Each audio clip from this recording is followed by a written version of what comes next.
தமிழர்களே வணக்கம். சேர சோழ பாண்டியர்கள் என்கிற மூவேந்தர்களை பற்றி நாம் செவ்வியல் காலத்தில் படிக்கிறோம். அந்த செவ்வியல் மரபில் அதியமான் மரபு என்கிற ஒன்று இருந்திருக்க வேண்டும். சேர சோழ பாண்டிய சத்தியபுத்திர என்கிற அந்த தொடர் அசோகருடைய 2ஆம் பாறை கல்வெட்டில் இடம்பெறுவதை பார்க்கிறோம்.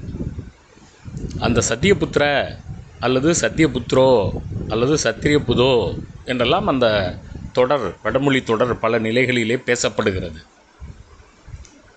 தமிழில் போர்க்களத்தில் ஒரு வீரன் நெடுமொழி கூறுதல் என்கிற ஒரு சொல்லாட்சி உண்டு. நெடுமொழி கூறுதல் என்றால், நான் தனி ஒருவனாக சென்று இந்த எதிரிகளை வீழ்த்துவேன், அப்படி வீழ்த்தாவிட்டால் இப்படியெல்லாம் அழிய கடவேனாக என கூறுவதற்கு நெடுமொழி என்பது பெயர். அதைத்தான் இவர்கள் சத்தியம் செய்தல் என கூறுகிறார்கள் வடமொழியில். இந்த நெடுமொழி கூறுபவனுக்கு நெடுமான் என்கிற பெயர் வந்தது. நெடுமொழி கூறும் மகன். மகன்கிற சொல்லு தான் இடைக்குறை விகாரமாக ஆதி திரிந்து மான் என வரும். தமிழில் பல சொற்கள் அதை பார்க்கலாம். அதியன் மகன், அதியமான், சீமகன், சீமான் அப்படிங்கிற சொல்லாட்சி கூட நம்ம பார்ப்போம். புறநானூற்றில் 400வது பாடலில் இருங்களி எளிதரும் ஆறுகளி துங்கம் தேருநீர் யாப்பின் பரப்பின் யாரு சீத்து உய்த்து, அந்த புறநானூறு 400வது பாடலில் யாரு சீத்து, சீர்மை செய்து செம்மை செய்துங்கிற பொருள் வரும். செம்மை செய்யும் மகன் தான் சீமான் என ஆகியது. அதுக்கு இழிவுன்னு ஒரு பொருளுக்கு அது வேற. இந்த அதிகமான்கிற சொல்லு கூட அத்திங்கிற மரம் தான் அவனுக்கு காவல் மரமாக இருந்திருக்க வேண்டும். அத்தி அதின்னு வந்திருக்க வேண்டும். அந்த அதி தான் அதியனாக இருந்திருக்க வேண்டும். அந்த அதியன் மகன் தான் அதியமானாக இருக்க வேண்டும். அப்போ இந்த சத்தியபுத்ரோ என்கிற சொல் நெடுமான் என மாறி இருக்கிறது. இவையெல்லாம் அடைமொழிகளாகத்தான் செவ்வியல் இலக்கியத்தில் காணப்படுகின்றன. அஞ்சி என்பது தான் இயற்பெயர். அந்த அஞ்சி என்கிற மகன் இந்த அதியமான் மரபில் வந்தவன். இந்த அஞ்சி என்கிற மன்னன் நெடுமொழி கூறியவன். அப்போ அதியமான், நெடுமான் இந்த ரெண்டும் அடைமொழிகள். அஞ்சி என்பது தான் இயற்பெயராக அமைந்திருக்கிறது என்பதை நாம் நுணுக்கமாக கவனிக்கிறோம் நண்பர்களே. இந்த அதியமான் மரபு மன்னர்களுக்கென ஒரு தனி இலக்கியமே தமிழில் இருக்கிறது. எப்படி 18 சேரர்களுக்கு இலக்கியம், அதுபோல் தகடூர் யாத்திரை அல்லது தகடூர் செலவு. தகடூர் செலவு தான் பிறகு தகடூர் யாத்திரை ஆயிற்று.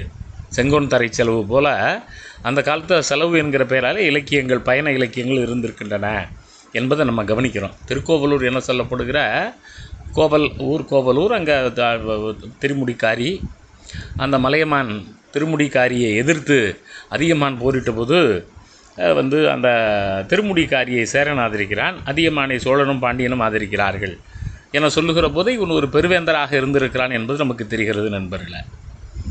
அப்படி அந்த போர்க்களத்தில் அதியமான் வீழ்ந்து போகிறான். அந்த வீழ்ந்து போன மன்னனை பற்றிய அந்த நிகழ்வுகள் தான் கிட்டத்தட்ட ஆசிரியப்பாவிலே அந்த சங்கமருவிய காலத்து யாப்பிலே அமைந்திருக்கக்கூடிய நூல் தான் அந்த தகடூர் செலவு எனப்படுகிற தகடூர் யாத்திரை. அது தனி ஆய்வு நண்பர்களே. மொத்தத்தில் அதியமான் மரபை பற்றி நாம் படிக்க வேண்டுமென்றால் இந்த தகடூர் யாத்திரை ஓரளவு நமக்கு உதவி செய்வதாக பார்க்கிறோம். அதே போல் இந்த போரடு தெருவில் புலந்தார் அஞ்சி என்கிற புறநானூற்று 91வது பாடலை பார்க்கிறோம். தங்கத்தாலான மாலையை அணிந்தவன், புலம்னா தங்கம் நமக்கு தெரியும்.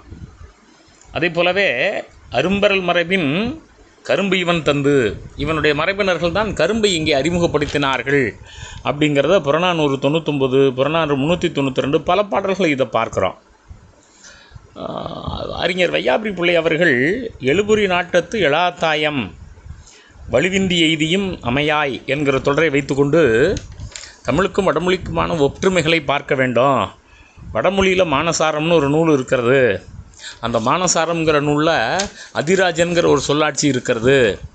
7 விதமான மன்னர்களை பற்றி சக்கரவர்த்தி என்றெல்லாம் ஒரு பெரிய பட்டியலை தருவார்.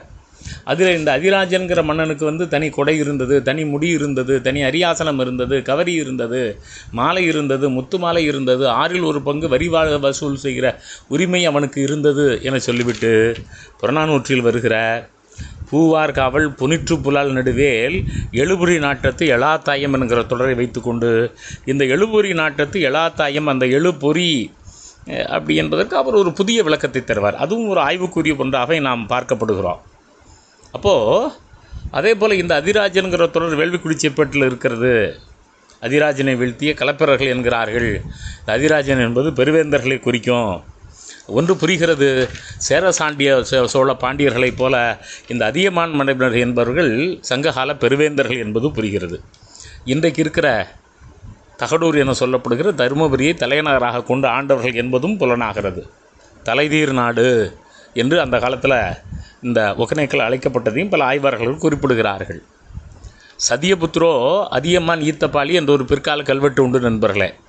அந்த சதியபுத்ரோ அதியமான் அப்படின்னே அவனுக்கு ஒரு முன்னோட்டாக அந்த சொல் இருக்கும். அவன் ஏற்படுத்திய பெருவழி என்கிற ஒரு கல்வெட்டும் உண்டு. அதனால் இந்த சதியபுத்ரோ என்பது அதியமானைத்தான் குறிக்கும் அப்படிங்கிறதுலாம் எப்பொழுதோ நிறுவப்பட்ட ஒரு உண்மை. இதை பற்றி நிறைய மயிலை சீனி வெங்கடசாமி போன்ற பல அறிஞர்கள் எழுதியிருக்கிறார்கள். பெரிய ஆய்வுகள் எல்லாம் வெளியிலே வந்திருக்கின்றன.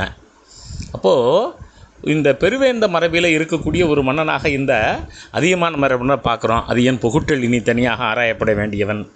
இப்படி பல மன்னர்கள் இந்த மரபில் வந்திருக்கிறார்கள் என்பதையும் நாம் பார்க்குறோம். ஒட்டுமொத்தத்தில் செவ்வியல் காலத்து பெருவேந்த மரபு தான் அதியமான் மரபு என்பது உறுதி செய்யப்படுகிறது.